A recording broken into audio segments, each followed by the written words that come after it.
Prophet Abraham is a pivotal figure in Judaism, Christianity and Islam. There's a lot of overlap in the stories about Abraham in the Qur'an and Bible, but it is only the Qur'an that reveals knowledge about ancient Babylonia that until recently has remained hidden from mankind, lost in time.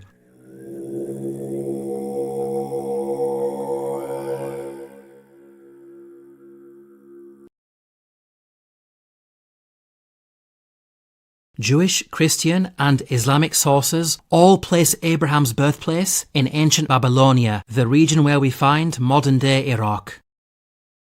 This region worshipped a multitude of gods and goddesses. Of particular prominence in the pantheon were celestial bodies such as the stars and planets.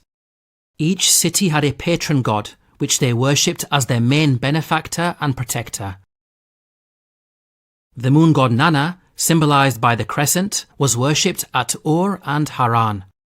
Shamash, god of the sun, represented by the solar disk, was worshipped at Larsa and Separ. Venus, personified as the goddess Ishtar, was symbolized by an 8-pointed star and worshipped at Uruk.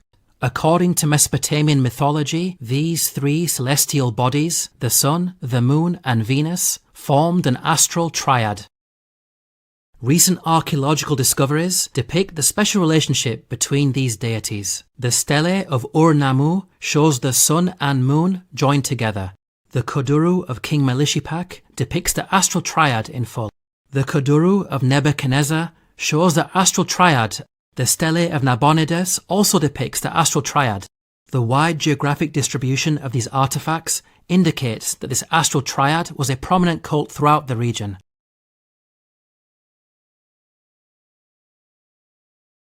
The Qur'an informs us about some very specific details with regards to the idols that Abraham's people worshipped. فَلَمَّا جَنَّ عَلَيْهِ اللَّيْلُ رَأَىٰ كَوْكَبًا قَالَ هَٰذَا رَبِّي فَلَمَّا أَفَلَ قَالَ لَا أُحِبُّ الْآفِلِينَ فَلَمَّا رَأَى الْقَمَرَ بَازِغًا قَالَ هَٰذَا رَبِّي فَلَمَّا أَفَلَ قَالَ لَئِن لَّمْ يَهْدِنِي رَبِّي لَأَكُونَنَّ مِنَ الْقَوْمِ الضَّالِّينَ فَلَمَّا رَأَى الشَّمْسَ بَازِغَةً قَالَ هَٰذَا رَبِّي هَٰذَا أَكْبَرُ فَلَمَّا أَفَلَتْ قَالَ يَا قَوْمِ إِنِّي بَرِيءٌ مِّمَّا تُشْرِكُونَ. We can see the Qur'an draws our attention to their worship of the sun, moon and a third idol. Note the details provided about the third idol. So when the night covered him, he saw a star. But when it set, he said, I like not those that disappear.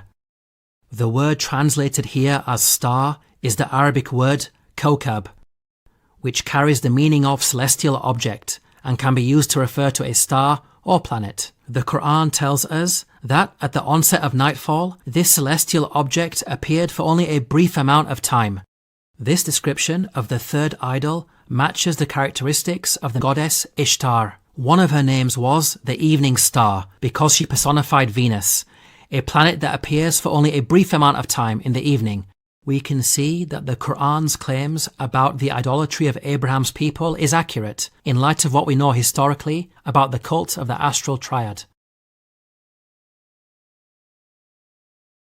Amazingly, such knowledge of ancient Mesopotamian religion was lost for thousands of years. It was recorded at temple sites such as the famous Ziggurat of Ur, which was buried deep beneath the desert sands. The temple was only rediscovered in the early 20th century, thanks to the excavation efforts of archaeologists such as Sir Leonard Woolley.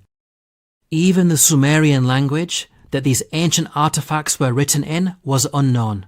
It became a dead language around the 1st century, forgotten until the mid-19th century. In light of these facts, how could Muhammad, peace and blessings be upon him, have accessed such knowledge, given that he lived in the 7th century? The only source of knowledge about Abraham that would have been readily available would have been the Bible-based stories and Jewish legends in circulation.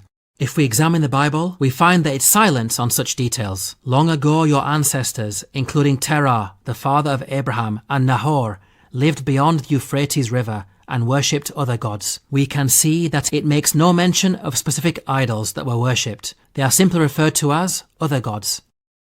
Regarding the Jewish legends that predate the Qur'an, one of the stories found is as follows.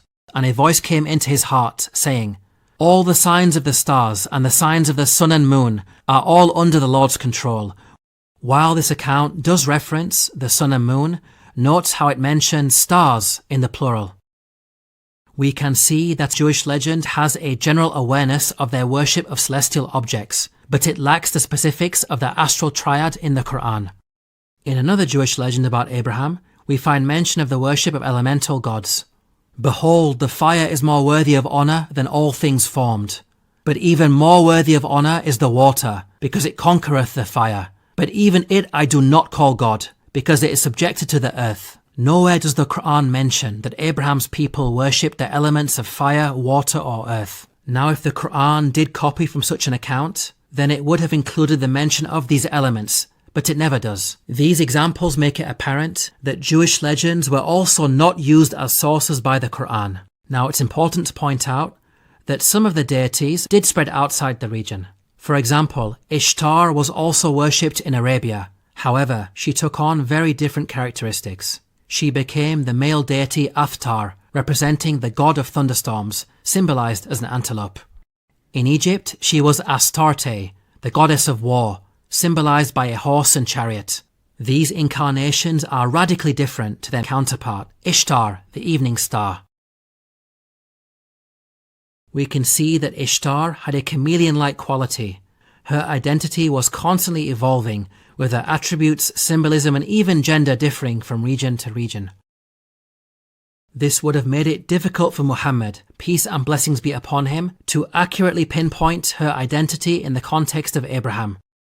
In conclusion, the Qur'an is filled with stories about past nations, with its author consistently demonstrating accurate knowledge of the unseen at different times and places in history.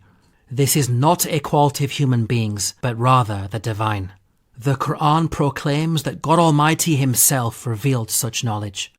تلك من أنباء الغيب نوحيها إليك ما كنت تعلمها أنت ولا قومك من قبل هذا. Qur'an, please download your free copy of the book, The Eternal Challenge, at the link below.